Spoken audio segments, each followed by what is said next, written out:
পৃথিবীতে সর্বপ্রথম অপারেশন কার্যক্রম যেটা, এটা হাকিম তিরমিজি শুরু করেছেন। অপারেশন একটা মৌলবি দিয়ে শুরু হয়েছে, কাটাকাটি অপারেশন। ওই মৌলবি ডাক্তারটার নাম হইল হাকিম তিরমিজি রহমতুল্লাহ আলাই। উনি অপারেশন প্রথম শুরু করছেন। এখন তো অ্যানাস্থেসিয়া দেয়, অবাস করে লয়, ইঞ্জেকশন দিয়ে অবাস করে লয়, তো টের পায় না। যেমন আমার এই জেলখানায়, শেখ হাসিনার জেলখানায় এইগুলো পচে গেছিল, এই যে দাগ দেখা যায় না, এই পুরাটা পচে গেছিল। তো এইটা জেলখানা থেকে বের হওয়ার পরে অপারেশন হয়েছে, আগেও অপারেশন হয়েছে। এই যে আমার যে অপারেশন হয়েছে না, আমি নিজে জানি না, আমাকে অজ্ঞান করে করছে। পরে হুশ আসার পরে দেখছি যে অপারেশনটা হয়েছে, কিন্তু আগে তো এই জিনিস ছিল না। হাকিম তিরমিজি ওনার একটা আইসিইউ ছিল। এখন যেমন আইসিইউ আছে, তারপরে এখন যেমন অপারেশন থিয়েটার আছে, ওনারও অপারেশন থিয়েটার ছিল। এখনো যারা উজবেকিস্তান সফরে যায়, তারা ওই তুরমুজ শহরে গেলে হাকিম তিরমিজির সেই থিয়েটার দেখতে যায়। মাটির নিচে ঘর, যেটা উনি থিয়েটার বানাইছিলেন, অপারেশন থিয়েটার, যাতে করে বাহিরের যার মানুষের দেহের ভেতরে প্রবেশ না করে, মাটির নিচে উনি অপারেশন কার্য সম্পাদন করতেন। আশ্চর্য বিষয় হইল, আগের জমানার মানুষ কত ভালো ছিল। আজব বিষয় হলো, যখন উনি অপারেশন শুরু করতেন, এর আগে রুগী যদি হাফেজ সাহেব হইতো, তাহলে তাকে বলতেন কোরআন পড়ো, তো সে কোরআন তেলাওয়াত শুরু করে দিত। আর তাছাড়া সাধারণ পাবলিক হইলে তাকে বলতেন জিকির করো, জিকির শুরু করাইয়া দিতেন। জিকির করতে করতে মানুষের আগের যুগে জিকিরে তিলাওয়াতে মন কত ছিল। ওই যে হযরত আলীর তীর বাইর করছে তো নামাজরত, নামাজ কত ভালো ছিল। তো হাকিম তিরমিজি তিলাওয়াতে লাগাইয়া দিতেন আর জিকির শুরু করে দিতেন নিজেও, ওনার সাথে রুগীও জিকির করতে থাকতো। জিকির চলতো, অপর দিক দিয়ে অপারেশন শেষ হয়ে যেত, রুগী টের পাইতো না কোন দিক দিয়ে কাটাকাটি করছে, টের পাইতো। আম্মা বাদু ফাআউযু বিল্লাহি মিনাশ শাইতানির রাজীম। বিসমিল্লাহির রহমানির রহিম। মুহাম্মাদুর রাসূলুল্লাহ والذين معه أشداء على الكفار رحماء بينهم تراهم ركعا سجدا يبتغون فضلا من الله ورضوانا سيماهم في وجوههم من أثر السجود ذلك مثلهم في التوراة ومثلهم في الإنجيل. وقال النبي صلى الله عليه وسلم خير القرون قرني ثم الذين يلونهم ثم الذين يلونهم. وقال النبي صلى الله عليه وسلم لو كنت متخذا خليلا بعد ربي لاتخذت أبا بكر خليلا. وقال النبي صلى الله عليه وسلم لو كان بعدي نبي لكان عمر أو كما قال عليه الصلاة والسلام. اللهم صل على محمد وعلى آل محمد كما صليت على إبراهيم وعلى آل إبراهيم إنك حميد مجيد. اللهم بارك على محمد وعلى আলি মুহাম্মাদ কামা বারাকতা আলা ইব্রাহিম ওয়া আলা আলি ইব্রাহিম ইন্নাকা হামিদুম মাজিদ। জামিআতুল হুদা লিল বানাত ইসলামিয়া জাঞ্জাইল মাদ্রাসার আয়োজনে আয়োজিত মহতি মাহফিলের মোহতারাম সাদার, আমার মুরব্বী, এদেশের উলামায়ে দ্বীনদের মুরব্বী, জাঞ্জাইল মাদ্রাসার সম্মানিত মহাপরিচালক আকাবির আলেমে দ্বীন আল্লামা জিয়াউদ্দিন দামাত বরকাতুহুমুল আলিয়া, উপস্থিত দিগার বুজুর্গ হজরত উলামায়ে কেরাম, সম্মুখপানে সমবেত দিন প্রিয়, ইসলাম প্রিয়, দিনদার ইমানদার মুমিন মুসলমান ভাইয়েরা, আল্লাহর দরবারে শুকর। আল্লাহ তাআলা মসজিদের ভেতরে দ্বীনি মাহফিলে আমাদের আসার বসার তৌফিক দান করেছেন। কালিমাতুশ শুকর পড়ি, শুকরিয়া আদায় করি আলহামদুলিল্লাহ। আমার আজকে সাআদাতমন্দি এটা যে আজকের সফরে আহলে দিল একজন আল্লাহর ওলির সাথে আমার জিয়ারত এবং হুজুরের সাথে মোলাকাত হবে। এজন্যই জাঞ্জাইল হয়ে এদিক দিয়ে এই প্রোগ্রামটা রাখা, যে হুজুরের সাথে মোলাকাত করে যাব। মাহফিল যদি মহিলা মাদ্রাসার মাঠেও হইতো, তা আমার আগে থেকে ইরাদা ছিল যে আমি জাঞ্জাইল আসতেছি আসলে হজরত মুহতামিম সাহেব হুজুরের সাথে মোলাকাত করার জন্য, নসিহত করার জন্য। এটা না, এলান হয়েছে তাই কিছু কথা বলা। আমার মূল উদ্দেশ্য হলো হুজুরের সাথে মোলাকাত করা। কারণ আমি এই হজের সফর থেকে আসার পরেও আমি 10-11 দিন আমি বসে ঘুমাইছি। মানে এজমার আক্রমণটা এত যে আমি শুইতে পারি নাই, শুয়ে ঘুমাইতে পারিনি। আর এমনিতেই জেলখানার থেকে আসার পরে শারীরিকভাবে আমার আগের মতো সুস্থতা এখন নাই। এই কারণে অনেক কিছু মনে চাইলেই লম্বা সফর এখন করা কঠিন হয়ে যায়। এই কারণে দুইবার করে জাঞ্জাইল মাদ্রাসার মাহফিলে আমার নাম প্রচার হয়েছে, কিন্তু আমি আসতে পারি নাই। আমার একটা মানে হুজুরের কাছে এসে পাও ধরে মাপ চাওয়ার একটা মৌকা তালাশ করতেছিলাম, যে মুরব্বীর কাছে যে মাপ চাও আগে। বহরহাল হুজুরের দেখেন আল্লাহ পাকের ইচ্ছা যে মাহফিলকেই আমি হুজুরের কাছে যাব কি, মাহফিল পুরাটাকেই আল্লাহ পাক হুজুরের মসজিদে আইনা দিচ্ছেন। তো এইটা আমার জন্য আর একটা খুশনসিবি। কিছু কথা বলার জন্য বসছি, নির্দেশ করেছে তাই সংক্ষেপে কিছু কথা।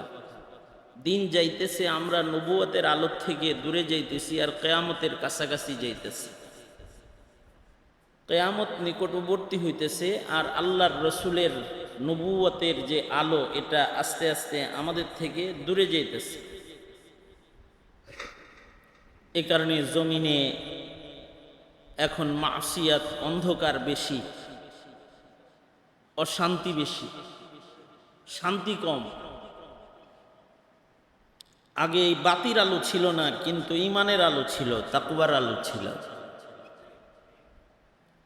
এখন বাতির আলো আসছে, রাস্তাঘাট সুন্দর হইছে, বাড়িঘর সুন্দর হইছে, কিন্তু মানুষের দিল অন্ধকার হয়ে যাইতেছে ধীরে ধীরে। এটা যত বেশি কিয়ামতের নিকটবর্তী হব, তত বেশি এই অন্ধকার ধীরে ধীরে বাড়তে থাকবে। এটা আল্লাহর রসুল সাল্লাল্লাহু আলাইহি ওয়াসাল্লাম আমাদেরকে আগেই জানায় দিয়ে গেছেন। যেমন আমরা যতটুকুন শান্তিতে এখন আছি, আমাদের বাচ্চা কাচ্চারা এদের জন্য এতটুকুনও কঠিন, এরপরে যারা আসবে তাদের জন্য আরো কঠিন। আল্লাহর রাসূল বলেন, قال رسول الله صلى الله عليه وسلم خير القرون قرني ثم الذين يلونهم ثم الذين يلونهم সহিহ হাদিস। একাধিক বিশুদ্ধ কিতাবে বর্ণিত, বুখারী সহ, যে দিন যত যাবে তত মানুষ নিম্নমানের হবে, জমানায় অশান্তি বাড়বে, আর যত পিছনে যাব তত শান্তি বেশি, ভালো মানুষ বেশি। ইমাম হাকিম তিরমিজি রহমতুল্লাহি আলাইহি হাদিস শাস্ত্রের এক মহাপুরুষ ছিলেন। তুরমুজ শহরে ওনার বসবাস ছিল, এই জন্যে তিরমিজি। হাকিম তিরমিজি তিনি ডাক্তারও ছিলেন। ডাক্তারি জ্ঞান, যেটা মেডিকেল সায়েন্স, এইটাও উনি শিখেছিলেন ওই জমানায়। পৃথিবীতে সর্বপ্রথম অপারেশন কার্যক্রম যেটা, এটা হাকিম তিরমিজি শুরু করেছেন। অপারেশন একটা মৌলবি দিয়ে শুরু হয়েছে, কাটাকাটি অপারেশন। ওই মৌলবি ডাক্তারটার নাম হইল হাকিম তিরমিজি রহমতুল্লাহ আলাইহি। উনি অপারেশন প্রথম শুরু করছেন। এখন তো অ্যানাস্থেসিয়া দেয়, অবাস করে লয়, ইঞ্জেকশন দিয়ে অবাস করে লয়, তো টের পায় না। যেমন আমার এই জেলখানায়, শেখ হাসিনার জেলখানায় এইগুলো পচে গেছিল, এই যে দাগ দেখা যায় না, এই পুরাটা পচে গেছিল। তো এইটা জেলখানা থেকে বের হওয়ার পরে অপারেশন হয়েছে, আগেও অপারেশন হয়েছে। এই যে আমার যে অপারেশন হয়েছে না, আমি নিজে জানি না, আমাকে অজ্ঞান করে করছে, পরে হুশ আসার পরে দেখছি যে অপারেশনটা হয়েছে, কিন্তু আগে তো এই জিনিস ছিল না। হাকিম তিরমিজি ওনার একটা আইসিইউ ছিল। এখন যেমন আইসিইউ আছে, তারপরে এখন যেমন অপারেশন থিয়েটার আছে, ওনারও অপারেশন থিয়েটার ছিল। এখনো যারা উজবেকিস্তান সফরে যায়, তারা ওই তুরমুজ শহরে গেলে হাকিম তিরমিজির সেই থিয়েটার দেখতে যায়। মাটির নিচে ঘর, যেটা উনি থিয়েটার বানাইছিলেন, অপারেশন থিয়েটার, যাতে করে বাহিরের জার মানুষের দেহের ভেতরে প্রবেশ না করে, মাটির নিচে উনি অপারেশন কার্য সম্পাদন করতেন। আশ্চর্য বিষয় হইল, আগের জমানার মানুষ কত ভালো ছিল। আজব বিষয় হলো, যখন উনি অপারেশন শুরু করতেন, এর আগে রুগী যদি হাফেজ সাহেব হইতো, তাহলে তাকে বলতেন কোরআন পড়ো, তো সে কোরআন তেলাওয়াত শুরু করে দিত। আর তাছাড়া সাধারণ পাবলিক হইলে তাকে বলতেন জিকির করো, জিকির শুরু করাইয়া দিতেন। জিকির করতে করতে মানুষের আগের যুগে জিকিরে তিলাওয়াতে মন কত ছিল। ওই যে হযরত আলীর তীর বাইর করছে তো নামাজরত, নামাজ কত ভালো ছিল। তো হাকিম তিরমিজি তিলাওয়াতে লাগাইয়া দিতেন আর জিকির শুরু করে দিতেন নিজেও, ওনার সাথে রুগীও জিকির করতে থাকতো। জিকির চলতো, অপর দিক দিয়ে অপারেশন শেষ হয়ে যেত, রুগী টের পাইতো না কোন দিক দিয়ে কাটাকাটি করছে, টের পাইতো না। এটা বুঝার জন্য এলাকায় যারা হাজামেরা বাচ্চাদেরকে মুসলমানি করায়, আজাম বেটা আছে না, আজাম বেটা, এখনই না ডাক্তার দিয়া অভ্যাস করে তারপরে মানে মুসলমানি করে। কিন্তু এই আমাদের যুগে, যেমন আমারে মুসলমানি করাইছে যখন, তখন তো আজামে করাইছে। তো দাদা হাত চোখ ধরছে, তো দাদার আবার হাত কাঁপতো, তা আমি চোখের ফাঁক দিয়ে, আঙ্গুলির ফাঁক দিয়ে দেখতেছি সব কি হইতাছে। হাজামে যখন টের পাইছে আমি দেখতাছি, তখন আমারে কয় আমার দিকে তাকাও, তো হের দিকে তাকাইছি। হে বিভিন্ন কলমা টলমা পড়ায়, আশহাদু আল্লা ইলাহা ইল্লাল্লাহ, তারপরে বিভিন্ন কবিতা পড়ায়, কয় আকবুম বাকবুম, এই যা আছে না এগুলো কয় টয় কইতে কইতে কামসারে হালাই দিছে। হাজামের এই মন্ত্র পড়ার ভেতর দিয়ে যদি বাচ্চাদের নুনকাইটা আলান যায়, এটার যদি একটা তাসির থাকে যে মানুষের দিল পাল্টায় ফেলায়, তাহলে জিকিরের তাসির কত, তিলাওয়াতের তাসির কত। এই হইল হাকিম তিরমিজি রহমতুল্লাহ আলাইহি। তো উনি যখন নওজোয়ান যুবক, তো হাকিম সাহেব ওনাদের কাছে তো রুগী টুগী আইবই কিছু। একটা যুবতী মহিলা, এলাকার সুন্দরী মহিলা আসছে, বোরকা টুরকা পইরা রুগী সাইজা আইছে। আইসা বলে কি, হাকিম সাহেব আমার রোগটা সেন্সিটিভ রোগ, সবার সামনে বলা যাইব না, অন্য রুগীগুলা শেষ হোক তারপরে আমারটা বলি। হাকিম সাহেব চিন্তা করলেন লজ্জাস্কর কোনো কথা হইতে পারে, সবাই জাগা, তারপরে এই যুবতীরে তার কথা শুনি। যখন সব চলে গেছে, এই রুগী আস্তে করে যে দরজার খিল লাগাইয়া দিছে, খিল লাগাই দিয়ে কয়, আমার তো দেহের রোগ না, আমার হইল প্রেমের রোগ, আমি আপনাকে ভালোবাসি, আপনি আমাকে বিয়ে করে আনলেন, বিয়ের আগে একটা পাত্রীরে দেখতে হয়, এই যে নেন আমার দেখে আলাম, মানে নিজের পর্দা সরাইয়া দিছে। হাকিম তিরমিজি তো চিৎকার শুরু করছে, লা হাওলা ওয়ালা কুওয়াতা ইল্লা বিল্লাহ, নাউযুবিল্লাহ নাউযুবিল্লাহ, কে আসো শয়তান ঢুকছে, এগুলা বলতেছেন। আমার হুজরায় শয়তান ঢুকে পড়েছে। মহিলা ভয়ে তাড়াতাড়ি নেকাব সরাইয়া দরজা খুলে দিছে। লোকজন আসছে, লোকজন বুঝে ফেলাইছে উভয় মুত্তাকিত, এই কারণে মনে হয় কোনো ওয়াসওয়াসা আসছে দেখে তাড়াতাড়ি রুগীরে যাইতে গা কইতেছে, এই রুগী যান গা আপনি, হ্যাঁ চিকিৎসা হয়ে গেছে, জায়গা রুগী গেছে গা। হাকিম তিরমিজি 40-50 বছর পরে যখন উনি বুড়া হয়ে গেছেন, এর থেকে 30 বছর 35 বছর 40 বছর পরে যখন উনি বৃদ্ধ হয়ে গেছেন, চুল দাড়ি পেকে গেছে, দেহ দুর্বল হয়ে গেছে, কিন্তু উনি আসরের নামাজের সময় এই বুড়া বয়সে অজু করতেছে আর মিসওয়াক করতেছে, ওজুর পানি পাশে আছে, মিসওয়াক করতেছে। মিসওয়াক করতে করতে ওনার দিলটা হঠাৎ করে 35 বছর পিছনে চলে গেছে। ওই যে ঘরের ভিতরে বেড়ি ঢুকছিল একটা, এখন মনে মনে চিন্তা করতেছে, আল্লাহ তো গাফফার, কি চান্সটা হারাইছি, কামটা সাইরা আল্লাহ দিতাম, তারপরে তওবা করে আল্লাহ দিতাম। মনে মনে কইতেছে, এটা কল্পনার ভেতরে আসতেছে। এটা যখনই কল্পনাটা আসছে, হাকিম তিরমিজি তো আবার হুশে চলে আসছে। হুশে আইসা যে মসজিদে ঢুইকা রুনাজারি শুরু করছে, হায় হায় আগে কি ছিলাম এখন কি হইলাম, কলবের এত অবনতি হইছে, এই অবস্থায় যদি মরি তাইলে তো আফজাল হালতে মৃত্যু হইল না, মফজুল হালতে মরণ হইতেছে। আগে না হালত ভালো ছিল যে নারী ঢুকছে আর চিল্লাইছি, এখন অজু করতে যায় বেটির কথা কল্পনা করি, আর কান্না শুরু করছেন। কানতে কানতে খাবার দাবার বন্ধ। এক পর্যায়ে হাকিম তিরমিজি না খেয়ে রুনাজারি করতে করতে ঘুমায় পড়েছেন। ঘুমের ঘরে স্বপ্নে দেখেন সাইয়্যিদুল মুরসালিন মুহাম্মাদুর রাসূলুল্লাহ সাল্লাল্লাহু আলাইহি ওয়াসাল্লাম আসছেন।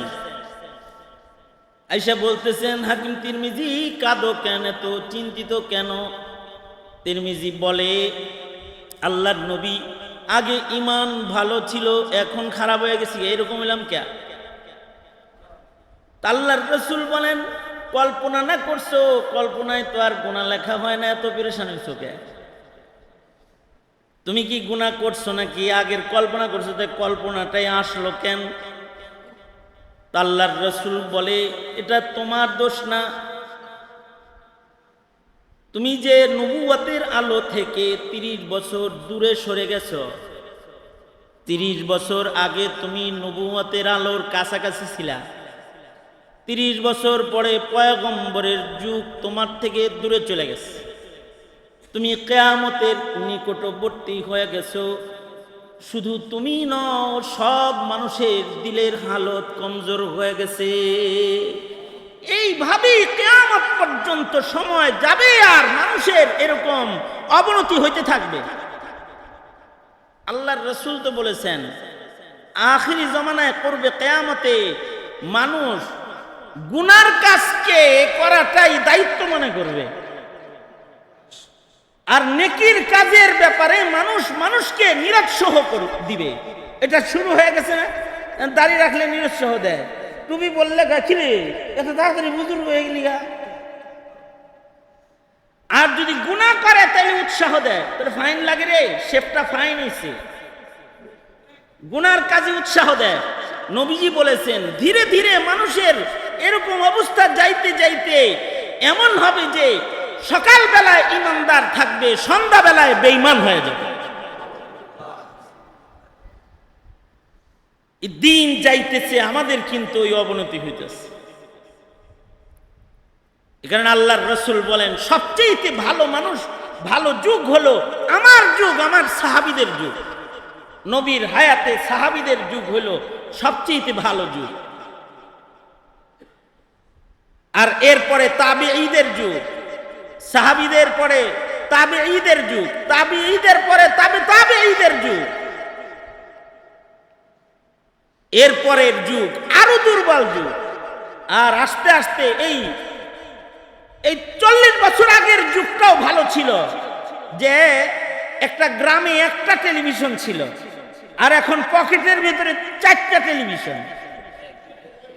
মনে করেন 4টা মোবাইল ফোন আছে, 3টা মোবাইল ফোন পকেটে আছে, সবগুলা টেলিভিশন। আগের যুগে এক গ্রামে একটা রেডিও ছিল, আর এখন শব্দ মোবাইলের ভেতরে সবসময় বাজতেই থাকে তার ছাড়া। রেডিও নাকি আছে এটা দেখার জন্য মানুষ যেত, যে বাক্স থেকে হলে কথা বাইর। এই স্বাধীনতার পরের কথাই তো এগুলো। জমানার কত পরিবর্তন হলো এখন, যে এখন মানুষের ঈমানও কিন্তু এরকম কমজোর হইতেছে। এই যে পরিবর্তনশীল হালাত, এটা কিন্তু ভালো না। এ কারণে ভালো সান্নিধ্যে সবসময় থাকার চেষ্টা করা। আল্লাহ বলে দেখো না আমার নবীর সাহাবীরা, নবীর সান্নিধ্যের কারণে তাদের এত বরকত। মানুষ ভালো ছিল কেন? সাহাবীরা ভালো ছিল কেন? আল্লাহ বলে যে তারা যে মুহাম্মদুর রাসূলুল্লাহর সাথী ছিল, এজন্য তারা এত ভালো ছিল।